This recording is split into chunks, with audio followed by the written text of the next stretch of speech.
आगे आयोग स्पष्ट करता है, ये कुछ प्रमाण उन्होंने दिए कि ये केवल चंद उदाहरण दिए जा रहे हैं ताकि अछूत शूद्र और सचूत शूद्र के भेद मालूम हो सके।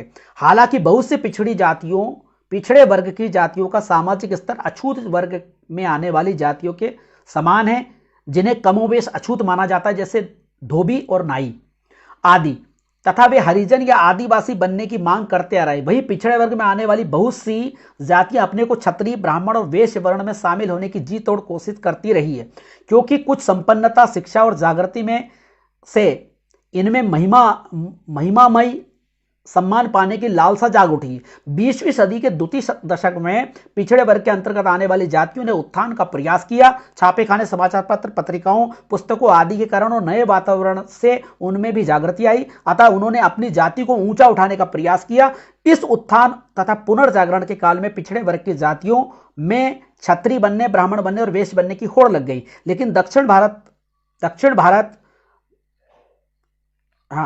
जागरण के काल में हर समाज में अपने अधिकारों के लिए तथा वहां के नेताओं, विशेषकर पेरिया रामास्वामी नायकर, ये धनगर जाति के थे, यानी धनगर जिसको गाडरी बोलते हैं, पाल, धनगर, ओबीसी की जाति है, ने आत्मसम्मान आंदोलन चलाया। अतः दक्षिण भारत में पिछड़े वर्ग के लोगों ने ब्राह्मण, क्षत्रिय, वैश्य बनने के स्थान पर अपने अधिकारों की लड़ाई लड़ी, आत्मसम्मान हेतु संघर्ष किया। वहीं उत्तर भारत, खासकर हिंदी भाषी प्रांतों की पिछड़े वर्ग की जनता ने नई जागृति, नई लहर में अपने आप को उच्च वर्ग में शामिल करने का प्रयास किया। यहां पर एक उन्होंने प्रमाण और दिया है मद्रास हाईकोर्ट का।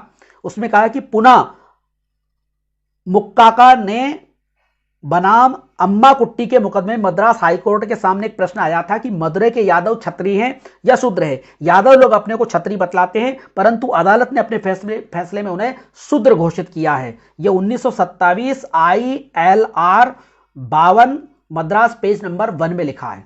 सज्जनों, ये मैंने मंडल आयोग, जो महाजन आयोग की रिपोर्ट है, उसके प्रमाण बताए।